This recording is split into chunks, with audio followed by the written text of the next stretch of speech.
شادی کو اتنا عرصہ گزر گیا ہے لیکن ابھی تک حمل نہیں ٹھہرا۔ شادی شدہ جوڑے کو شادی کے کچھ دیر بعد یہ ایک بہت ہی کامن قسم کا سوال ہے جس کا جواب دینا ہوتا ہے۔ اگر شادی کے سال 2 سال بعد حمل نہ ٹھہر رہا ہو اور کوئی کسی قسم کی کوئی حفاظتی اقدام نہ کیا جا رہا ہو یا ان پروٹیکٹڈ سیکس کی جا رہی ہو، کوئی پروٹیکشن نہ لی جا رہی ہو حمل کو روکنے کے لیے، اور پھر بھی آپ کو اگر حمل نہ ٹھہرا ہو اور 1 سال سے زیادہ کا عرصہ گزر جائے تو اس کو پھر ڈاکٹر کے پاس رجوع کرنا ہوتا ہے کپل نے، جس کو کہا جاتا ہے کہ انفرٹیلٹی کا پرابلم آ رہا ہے۔ میں doctor Fazal Mahmood Chaudhry senior family physician ہوں، سیکس کاؤنسلر ہوں اور سیکسول ڈیزیز کنسلٹنٹ ہوں۔ آج جو ہم ٹاپک ڈسکس کرنے جا رہے ہیں وہ بہت ہی امپورٹنٹ ہے اور آج کل کے دور میں اس کو بہت ہی عام دیکھنے میں آ رہا ہے کہ جی حمل نہیں ٹھہر رہا، انفرٹیلٹی کی پرابلم آ رہی ہے۔ یہ ایک ایسا پرابلم ہے جس میں کپل میل اور فیمیل دونوں کی انوالومنٹ ضروری ہوتی ہے اور دونوں ہی اس کے رسپانسبل ہوتے ہیں۔ آج سے پہلے کچھ عرصہ پہلے، کیونکہ یہ میل ڈومیننٹ سوسائٹی ہے، ہمارا معاشرہ جو ہے وہ مردوں کا اس میں ہولڈ ہے، مردوں کا راج ہے، تو کچھ عرصہ پہلے تک جو ہے نا مرد اس کو اپنی ایگو کا مسئلہ بناتے تھے اور اس میں یہ کہتے تھے کہ جی ہمیں تو کوئی پرابلم ہی نہیں ہے، عورت بچہ نہیں دے رہی تو ایک طلاق دے کے یا اس کے ساتھ اور دوسری شادی تیسری شادی، بعض کا کافی 3 4 شادیاں بھی کرتے تھے، اور اس میں اپنے آپ کو وہ ٹیسٹ کروانے میں یا اپنی تشخیص کروانے میں بالکل بھی راضی نہیں ہوتے تھے۔ حالانکہ مرد کا اس میں بہت امپورٹنٹ رول ہے، اور ہمارا آج کا ٹاپک بھی یہی ہے، میل انفرٹیلٹی، یعنی کہ مردوں کا بانجھ پن۔ مردوں کا بانجھ پن آج کل بہت ہی عام دیکھنے میں آ رہا ہے۔ بہت سارے مریض ہمارے پاس آ رہے ہیں، میرے پاس بہت سارے مریض آتے ہیں جس میں جو ہے نا وہ جو ہے ان کو یہ پرابلم ہوتی ہے۔ اس کی آج ہم ڈسکس کریں گے کہ وجوہات کیا ہیں، اس کے جو ہے وہ ٹھیک کرنے کے لیے بعد میں اس کا کیا ٹریٹمنٹ کیا جا سکتا ہے، کیا کیا پریکاشنز لی جانی چاہیے، اور کیا اس کی ٹائپس ہوتی ہیں۔ مردوں کا بانجھ پن، جس طرح کہ ہم نے ابھی ڈسکس کیا، اس کی آج کل شرح کیوں بڑھ رہی ہے، اس کی مختلف وجوہات ہیں۔ ایک تو کچھ کپلز جو ہیں وہ شادی کے بعد کچھ عرصہ جی ہم یہ بھی انجوائے کرنا چاہتے ہیں، پریکاشنز لے رہے ہوتے ہیں، لیکن وہ بتاتے نہیں۔ یہ بھی ایک وجہ ہے کہ بھی اس میں پریگننسی نہیں ٹھہر رہی۔ لیکن مرد کا جب باری آتی ہے کہ مرد میں جب وہ ٹیسٹ کرواتا ہے جب اور پروٹیکٹڈ سیکس ختم ہو جاتی ہے، اس میں جو ہے نا وہ نارمل سیکس پرفارم کرنا شروع کر دیتے ہیں اور نہیں آ رہا، تو مرد کا جو ایک ٹیسٹ ہے بڑا ایک سادہ سا ٹیسٹ ہے، ایک مادہ ٹیسٹ ہوتا ہے سمپل، اور اس میں پتہ چل جاتا ہے کہ جی جراثیم جو ہیں وہ آپ کے ہیں یا نہیں ہیں تو وہ کیا اس قابل ہیں، ان کی جو ہے نا وہ طاقتور ہیں، ان کی تعداد اتنی ہے، اور وہ جو ہے ان کی موٹیلٹی، ان کا جو سوئم کرنے کا ان کے جو ساخت ہے وہ ساری کی ساری ٹھیک ہے، ان کا جو ہیڈ، ان کی باڈی، ان کی ٹیل، یہ سارا کچھ ان کا اگر ٹھیک ہے تو وہ ایک نارمل جو ہے نا وہ کیٹیگری میں آئیں گے۔ اور اگر اس میں کوئی کمی ہے، کوئی پرابلم ہے، تعداد کم ہے، تعداد نہیں ہے، یا ان میں جو ہے نا کوئی ان کی ساخت میں کوئی کسی قسم کا نقص ہے، تو وہ بیماری کے جو ہے نا وہ کیٹیگری میں آئیں گے۔ اور اس کا کچھ چیزیں ظاہر ہے، اگر تو ان کی جو بالکل زیرو ہیں تو اس کے بھی پھر آگے انویسٹیگیشنز کی جاتی ہیں کہ بھی اس میں بالکل زیرو ہیں تو کیوں ہیں اور ان کی کیا وجوہات ہیں، اور اگر اس میں کوئی کمی ہے، اس میں تعداد کم ہے یا ان کی ساخت میں کوئی پرابلم ہے، یہ چیزیں قابل علاج ہیں، ان کا پھر دوائیوں سے علاج کیا جاتا ہے اور کپلز جو ہیں وہ ٹھیک ہو جاتے ہیں، اور اس میں ایک بڑی اچھا لائف اور بچے پیدا ہوتے ہیں، سب کچھ نارمل ہو جاتا ہے۔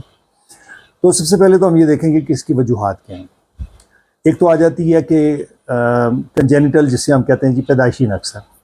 اگر پیدائشی نقص ہے تو اس کو ہم کہتے ہیں جی پرائمری انفرٹیلٹی ہے یا کنجینیٹل انفرٹیلٹی ہے. اس کے بعد آ جاتا ہے کہ جی پہلے تو ٹھیک تھے، پیدائش کے بعد تو ٹھیک تھے، لیکن پیدائش کے کچھ عرصے کے بعد ان میں کچھ ایسی بیماری آئی جس کی وجہ سے جو ہے وہ یہ نقص پیدا ہو گیا. اس میں ایک بڑی ہی کامن بیماری ہے جس کا ہم پہلے بھی ذکر کر چکے ہیں اور آپ کو بھی ہوگا. اس میں ممپس، کنوے جس کو کہتے ہیں جی، یہاں پہ یہ جگہوں کا پھول جانا، اس میں ہو جانا، یہ پیروٹڈ گلینڈ، یہ جو یہاں پہ ہوتا ہے اللہ تعالیٰ نے جو بنایا، اور ہمارے جو مرد کے جو ٹیسٹیز ہیں ان دونوں کی ساخت جو ہے ان کی وہ بالکل سیم ہوتی ہے. اور اگر کوئی پرابلم ٹیسٹیز میں ہوتی ہے تو وہ اس کا جو ہے نا اثر اس کا وہ یہاں دیکھا جائے گا، اور اگر یہاں پہ کوئی پرابلم ہوتی ہے تو وہ ٹیسٹیز میں بھی ٹریول کرتی ہے اور وہاں تک وہ اسپریڈ ہوتا ہے اور اس کو بھی نقصان پہنچا سکتی ہے. تو یہ جو مامپس ہے، کنوے جس کو کہتے ہیں، یہ جو ہے نا وائرل ایک بیماری ہے جو بچپن میں اکثر بچوں کو ہو جاتی ہے. پہلے لوگ اس کو بالکل یہ کام سمجھتے تھے، بلکہ اپنے بچوں کو لا لا کے ان کے ساتھ کہتے تھے جی آؤ کھاؤ تاکہ آپ کو بھی ہو جائے، بعد میں نہ ہو. حالانکہ یہ ایک بہت ہی جو ہے نا دیکھنے میں اگر لگتا ہے جی ہفتے بعد ٹھیک ہو جاتا ہے انسان، لیکن اگر یہ اسپریڈ کر کے اگر اس کی جو انفیکشن ہے اگر ہم جو بچے کے ٹیسٹیز میں چلا جاتا ہے تو وہ اس میں بھی وہاں جا کے بھی سوچ پیدا کرتا ہے، اس میں پرابلم کرتا ہے، اور وہ اس کو مستقل طور پہ اس کے جو لیڈنگ سیلز ہیں، جو اس کے جرمینل سیلز ہیں، ان کو تباہ کر دیتا ہے، اور بعد میں بچے کے لیے بانجھ پن کا جوان ہو کے باعث بنتا ہے. تو یہ ایک بڑی کامن وجہ آ جاتی ہے. پھر اس کے بعد آتا ہے کہ آپ کا اگر کوئی خدا نخواستہ کوئی ایکسیڈنٹ ہو گیا، کوئی ٹیسٹیز میں خصیوں میں چوٹ لگ گئی، پھر ہمارے جو ویریکوز وینز جو ہے یہ بھی ایک وجہ ہے جس کی ہم پورے ایک الگ ولاگ میں اس کو پوری طرح ڈسکس کر چکے ہیں کہ اس میں چونکہ خون کی سپلائی جو ہے وہ خصیوں کو کم ہو جاتی ہے، اس کی وجہ سے پھر اس میں یہ بانجھ پن پیدا ہوتا ہے کہ جو سپرمز ہیں، ہمارے جراثیم جو ہیں، ان کی تعداد، ان کی موٹیلٹی، ان کی ساخت، اس میں جو ہے نا وہ نقص پیدا ہو جاتا ہے. تو وہ بھی بانجھ پن کا باعث بنتی ہے. اور پھر اگر خدا نخواستہ اگر کسی کوئی کینسر ٹائپ کوئی بیماری ہو جاتی ہے مرد میں کسی وجہ سے سم ہاؤ، تو وہ بانجھ پن کا باعث بن سکتی ہے. اگر کوئی جو ہے اور مسئلہ وجہ آ جاتی ہے کہ جس کی وجہ سے ہمارے ٹیسٹیز میں کوئی انفیکشن ہو گیا، بیکٹیریل انفیکشن ہو گیا یا وائرل انفیکشن ہو گیا جو بعد میں بڑے ہونے کے بعد، تو وہ بھی جو ہے نا اس میں ہمارے جو جرمینل سیلز ہیں ان کو ڈیمیج کر دیتی ہے، اور اس سے بھی یہ رکاوٹ پیدا ہو جاتی ہے. پھر بعض اوقات یہ دیکھنے میں آتا ہے کہ آپ کے جو ہے نا وہ کچھ دوائیاں ہائٹروجینک جس کو ہم کہتے ہیں، جس میں آج کل آپ دیکھیں کہ جو باڈی بلڈرز ہیں، ویٹ لفٹرز ہیں، پاور لفٹرز ہیں، عام طور پہ لوگوں کو جو ہے نا وہ زیادہ اس میں علم نہیں ہوتا، اور وہ باڈی بلڈنگ، پاور لفٹنگ اور ویٹ لفٹنگ کو سیم ہی سمجھتے ہیں، لیکن اس میں بہت زیادہ فرق ہے. یہ تینوں الگ الگ گیمز ہیں. بہرحال یہ گیمز ہوں یا کچھ اور گیمز ہوں، کسی بھی قسم کی گیمز میں، چونکہ اس میں یہ زیادہ ہارمونز استعمال کیے جاتے ہیں، ٹیسٹوسٹرون انجیکشنز، اور دوسری یہ جو آپ کہتے ہیں جی سپلیمنٹس، جس کو عام طور پہ کہتے ہیں جی کہ جی وہ پروٹینز جی کھائی گئیں یا اس قسم کی وہ چیزیں جم والے جو ہے نا عموماً یہ دیتے ہیں. تو یہ چیزیں جو ہیں اس میں اب کیا استعمال کیا گیا ہے اور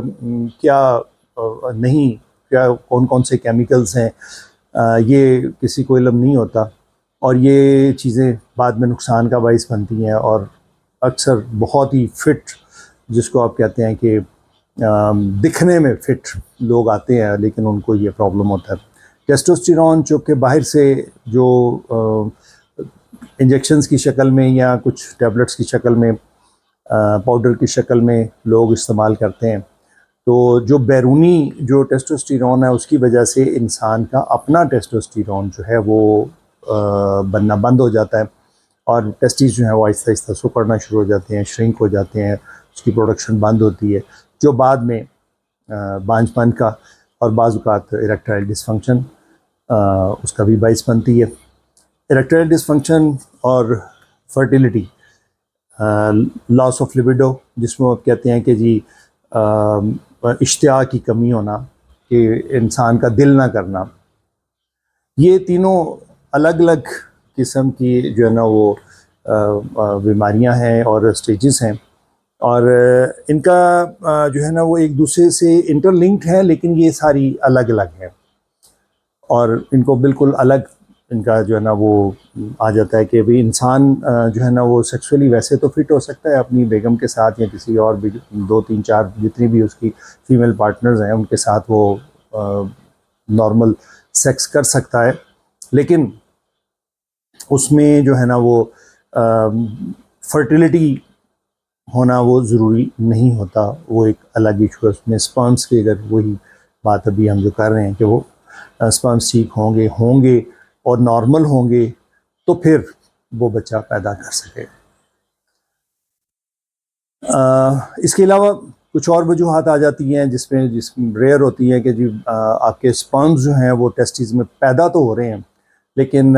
باہر نہیں آ رہے کسی وجہ سے، جو واس ڈیفرنس ہے، جو اس کی ٹیوب ہے، ٹیوب میں کوئی رکاوٹ ہے، کسی وجہ سے بھی ہو سکتی ہے، اس میں بلاکیج آ سکتا ہے، اسٹرکچرز بن سکتے ہیں، اس کی کوئی ٹیومر ٹائپ کوئی چیز ہو سکتی ہے،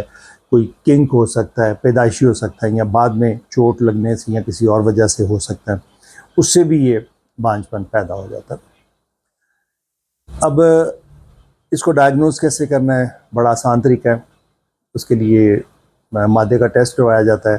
4 سے 5 دن کا کم از کم جو ہے نا وہ اس میں گیپ رکھا جاتا ہے میاں بیوی کا، تاکہ جو ہے نا وہ اسپرمز جو ہیں وہ ان کی ایک لیول جو ہے وہ ایک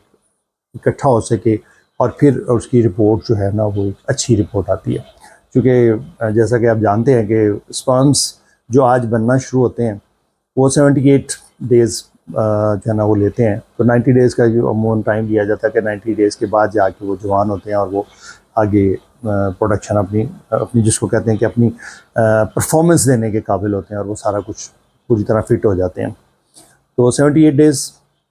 تو ایک نارمل اسٹینڈرڈ ٹائم ہے 78 سے 90 ڈیز کا۔ تو یہ جو ہے اس میں مادہ ٹیسٹ کیا جاتا ہے، ٹیسٹ کر کے اس میں دیکھ لیا جاتا ہے کہ اسپرمس ہیں نہیں ہیں، اس میں جو ہے نا وہ فرکٹوز جو ہے جو ان کی جو مین انرجی کا سورس ہے وہ اس کے اندر موجود ہے کہ نہیں ہے، ان کی جو ہے وہ ساخت کیسی ہے، اس کی جو موٹیلیٹی کیسی ہے، وہ موٹائل ہیں، حرکت کر رہے ہیں، نہیں حرکت کر رہے ہیں، زندہ ہیں، مردہ ہیں، یہ ساری باتیں اس میں جو ہے نا وہ چیک کر کے تو پھر اس میں آگے اس کا ٹریٹمنٹ ڈیسائیڈ کیا جاتا ہے۔ پھر اس میں ہارمونز کے ٹیسٹ کروائے جاتے ہیں، اگر کہ بھی ہارمونز لیول جو ہیں وہ آپ کے ٹھیک ہے، اگر جس میں لیوٹینائزنگ ہارمون آتا ہے، فولیکل اسٹیمولیٹنگ ہارمون آتا ہے، ٹیسٹوسٹیرون آتا ہے، پرولیکٹن آتا ہے، یہ عام طور پہ یہ ٹیسٹ جو ہوتے ہیں یہ کروائے جاتے ہیں، اور ان کا لیول دیکھ کے اگر اس میں کوئی کمی ہو تو پھر اس کو بھی ٹھیک کر کے وہ اس کا علاج کیا جاتا ہے، اس کے مطابق ہوتا ہے۔ دین اگلی جو بات آ جاتی ہے کہ یہ جب سارا کچھ ٹھیک ہو جاتا ہے، آپ جب سب کچھ کر لیتے ہیں، نارملائز کر لیتے ہیں، ٹریٹمنٹ آپ اس کا دے لیتے ہیں، تو پھر جو ہے اور آپ کی جو ہے فیمیل پارٹنر، کیونکہ وہ بالکل ایک الگ سبجیکٹ ہے، اس کا الگ ایک بلاگ ہم نے اس میں ڈسکس کر چکے ہیں، ان کی وجوہات ڈفرینٹ ہوتی ہیں، سارا کچھ مختلف ہوتا ہے، تو پھر اللہ تعالیٰ سے جو ہے نا وہ اللہ کے حضور دعا کی جاتی ہے کہ یا اللہ پاک، ہم نے جو ہے نا وہ اپنا تیری جو نبی آدم علیہ السلام کی سنت، ہوا کی سنت کے مطابق جو ہے نا عمل کیا ہے، اب تو ہمیں جو ہے نا اولاد سے نواز، ہمیں ہمارے پہ مہربانی کر اور رحم کر، اور ہمیں اولاد کی جو ہے نا نعمت سے نواز، جس میں میاں مبارک صاحب نے بڑی خوبصورت سی بات کی، انہوں نے کہا مالی دا کم پانی دینا، پر مشکاں پاوے مالک دا کم پھل پھل لانا لاوے یا نہ لاوے. تو یہ پھر جو ہے نا وہ اللہ کے فیصلے ہیں. اللہ سے جو ہے نا وہ پھر آپ دعا کرتے ہیں کہ یا اللہ پاک اب تو ہی رحم کر. جس طرح ایک کسان جو ہے وہ سارا کچھ اپنا کھیتی بونے کے بعد محنت کرنے کے بعد سب کچھ کر کے اپنا ساری جمع پونجی اپنا جو بیج ہیں جو اس کا اناج ہوتا ہے وہ مٹی میں ڈال کے پھر اللہ سے دعا کرتا ہے کہ یا اللہ اب تو چاہے تو اس کو مٹی بنا دے اور تو چاہے تو اس میں سے سونا اگا دے چونکہ تو ہر چیز پہ قادر ہے. تو امید ہے کہ آج کا ولاگ میں نے آپ لوگوں کو سمجھانے کی کوشش کی ہے. اس میں جو ہے وہ آج کل یہ اتنی کامن کیوں ہو رہا ہے مردوں میں وہ بیچ میں اب ہم ڈسکس کریں گے. بھول گیا میں. تو اس کی ایک وجہ تو یہ ہے کہ پہلے تو مرد ٹیسٹ نہیں کرواتے تھے اس لیے پتہ نہیں چلتا تھا. اب ایک تو مردوں نے ٹیسٹ کروانا شروع کر دیا اور اس کی وجہ سے جو ہے نا یہ ایک چیز سامنے آنا شروع ہوئی ہے کہ یہ مرد بھی اس کے رسپانسبل ہیں. اور اگلی بات آ جاتی ہے کہ جی ہماری جو خوراک ہے ہماری جو ڈائٹ ہے وہ بھی اس میں بڑی ایک امپورٹنٹ رول ادا کرتی ہے. چونکہ آج کل جو ہے نا یہ جو فاسٹ فوڈ ہے خاص طور پہ کولڈ ڈرنکس ہیں کیمیکل والی جتنی چیزیں پروسیسڈ چیزیں پیکنگ والی جو چیزیں ہیں یہ ہمارے لیے آج کل بانجھ پن کا بہت ہی بڑا سبب بن رہی ہیں. پھر یہ برائلر گوشت جو ہم کھاتے ہیں وہ 3 ہفتے سے 4 ہفتے کا میکسیمم جو ہے نا بچہ جو ہے نا وہ آپ کو مرغی کھلا دی جاتی ہے اور 3 ہفتے کی جو مرغی ہے ابھی تو اس کے جو ویکسینز ہیں جو اس کی باڈی میں سے وہ بھی نہیں نکلی ہوتی اور زیادہ تر لوگوں کو 3 ہفتے کا چوزا کھلا دیا جاتا ہے اور وہ ہم کھا کے بڑا خوش ہوتے ہیں حالانکہ وہ ہمارے لیے بہت ہی بڑے نقصان کا باعث بنتا ہے. پھر ہمارا لباس جو ہم ٹائٹ لباس پہنتے ہیں کیونکہ ہمارے ملک کے مطابق ہمیں جو ہے نا وہ دھوتی جو ہے ہمارا ایک کلچر میں جو شامل تھی وہ اسی لیے تھا کہ بھی ہوادار جو ہے نا گرمیوں میں لباس ہو. ہمارا جو جسم ہے وہ نارمل طریقے سے بریتھ کرے اس کو ہوا لگے اس کو ٹھنڈک پہنچے اس کا ٹیمپریچر نارمل رہے جسم سے جس میں گرمیوں میں دور ہوتا ہے. ٹیسٹیز جو ہیں وہ گرمیوں میں لٹک جاتے ہیں سردیوں میں جسم کے قریب ہو جاتے ہیں تاکہ ان کا ٹیمپریچر جو ہے وہ نارمل رکھا جا سکے. انگریز ایون جب آیا انگریز پاکستان جب انڈیا میں ہم کہیں گے کہ جب وہ آ کے اس نے قبضہ کیا تو انہوں نے پینٹ ان کا جو ایک لباس تھا لیکن وہ پینٹیں بھی کھلی پہنتے تھے اور اس کے نیچے وہ نکر پہنتے تھے. اب یہ ٹائٹ انڈر ویئر جو ہم آج کل پہنتے ہیں اور جینز اور یہ بالکل وہ بہت ہی سلم فٹ جس کو ہم کہتے ہیں وہ چیزیں یہ ساری کی ساری نقصان دہ ہیں. تو امید کروں گا کہ آپ کو انفارمیشنز پوری ہوں گی. اگر مزید آپ کے کوئی بھی سوالات ہوں کوئی کوئریز ہوں تو آپ ہمیں اپنے کمنٹس میں جو ہے نا اپنی رائے سے ضرور آگاہ کریں اور جو سوال بھی آپ پوچھنا چاہیں آپ پوچھیں. اور اپنی مزید کوئریز کے لیے کوئی اور جو ٹاپکس جو آپ چاہیں کہ ہم آپ سے ڈسکس کریں جو بھی ہاٹ ٹاپکس ہیں کوشش تو ہم پوری کرتے ہیں تاکہ کہ آپ تک اچھی سے اچھی اور پراپر انفارمیشنز آپ تک لے کے آئیں اور آپ لوگوں کے نالج میں اضافہ ہو. دعاؤں میں یاد رکھیے گا اپنا اور اپنے پیاروں کا خیال رکھیں. اللہ حافظ.